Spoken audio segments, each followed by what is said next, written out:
You ask Tiger to solve. This deals with linear equations with one unknown.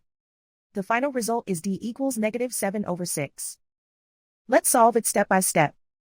Group all constants on the right side of the equation. Subtract 21/2 from both sides. Group like terms.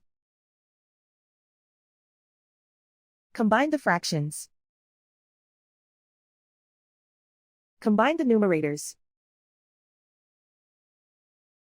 Reduce the zero numerator. Simplify the arithmetic. Convert the integer into a fraction.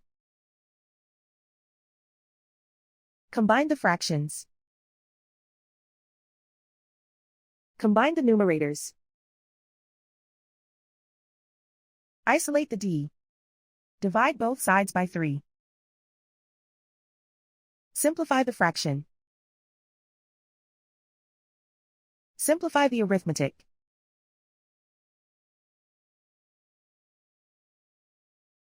And so the final result is d equals -7/6.